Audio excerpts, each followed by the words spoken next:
right, let's go over this topic 8 quiz. Are you ready for the retake? And you're going to get 100%. Okay, question 1.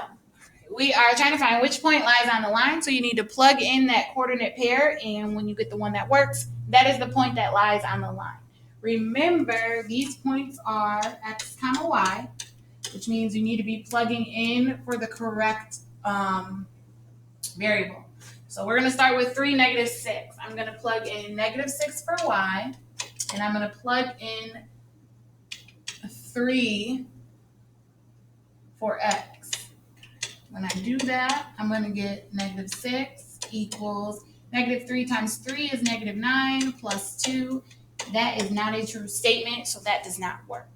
Now I'm going to do the same thing with 2, 4. I'm going to plug in 4 for y, and I'm going to plug in 2 for x.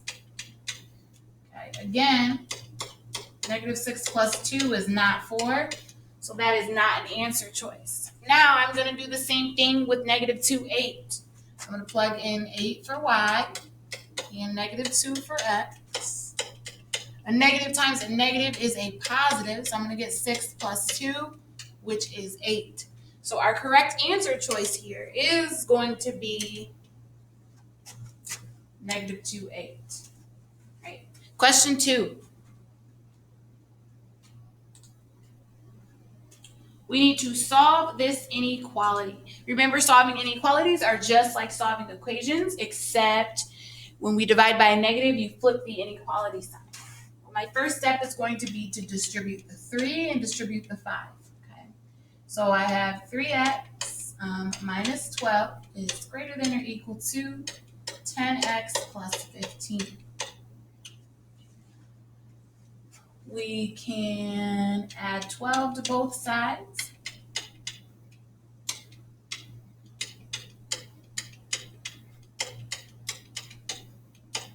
We can subtract 10x. Remember, we want all of our variables on one side, all of our numbers on another side.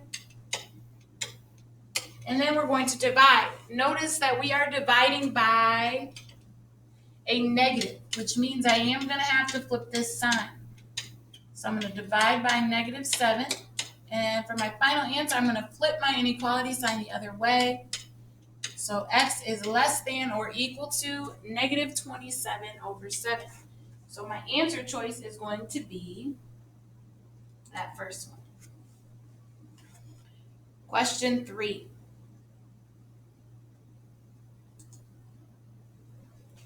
It's asking us which of the following numbers are a solution for the inequality. What's the easiest way to do this is we need to solve this inequality first, and then we can pick a number that works. All right, so we're going to distribute the 2. So we're going to get 2x minus 8 is greater than 5. We're going to add 8 to both sides.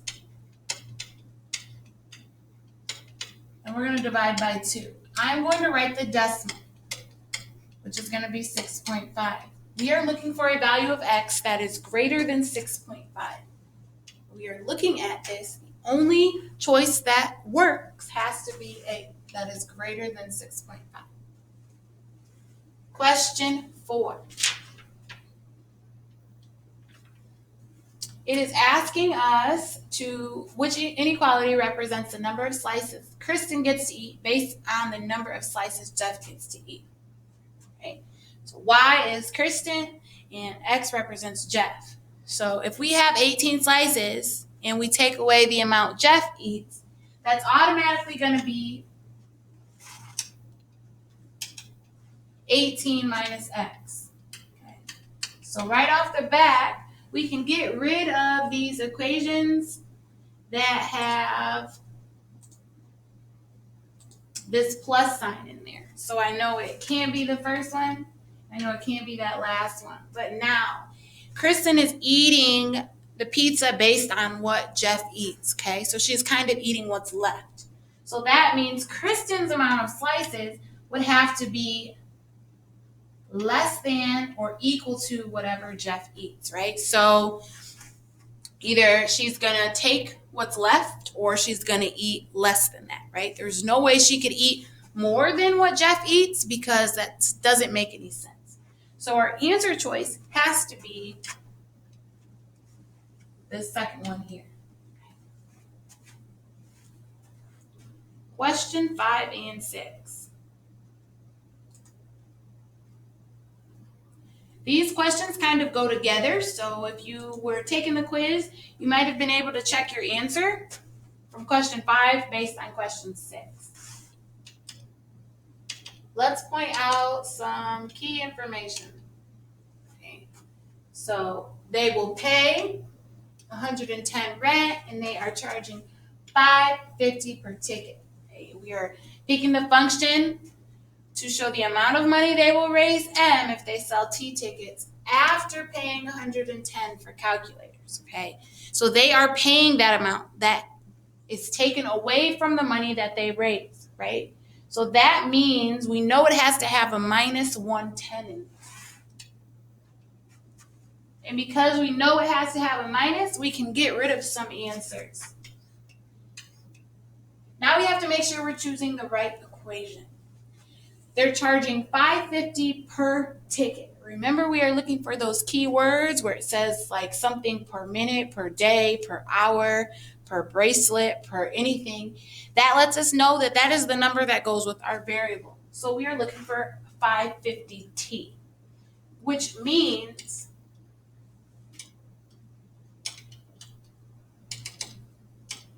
our answer choice has to be this third one right here. Now, question 6 is asking us which equation will we solve to find out the number of tickets they need to sell in order to raise $275. So this $275 that they give us represents M, right? Because M is the money that they raise.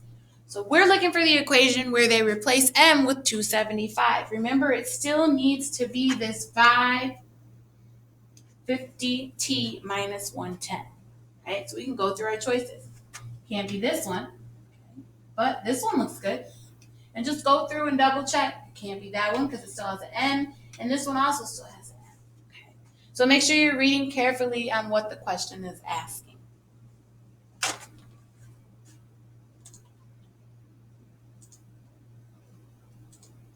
Question 7, we are solving the inequality. Right off the bat, we can get rid of this fraction by multiplying everything by 7. It's just easier to do. So that's going to become a negative 3n plus 35 greater than or equal to 7 times 26 is going to be 182. And then it's just a simple two-step inequality. We're going to subtract 35. And if you're wondering how do we know what to multiply by, you always look in the denominator of your fraction, and that's what you multiply by. Whenever you have different denominators, you need to multiply by a number where all of those numbers go into. Equals 147. And when we divide by this negative 3, we're going to have to flip our sign the other way. And that's going to get us negative 49. So n is less than or equal to negative 49. So it's going to be that first one right there. Now, question 8 is a little bit easier because you're just simply filling in the blanks. And it's very clear what the answers are. We are looking at the numbers that are right here on our number line. Okay. So on this side, you see the 31, so that goes here. And on this side, you see the 5. Okay. And that's all you have to do. Question 9. We are solving this equation. First, we're going to distribute the negative 6, and we're going to distribute the 3. So it becomes 4 minus 18 plus 12x equals 3x minus 12. Combine like terms. Negative 14 plus 12x equals 3x minus 12. We're going to add 14 to both sides.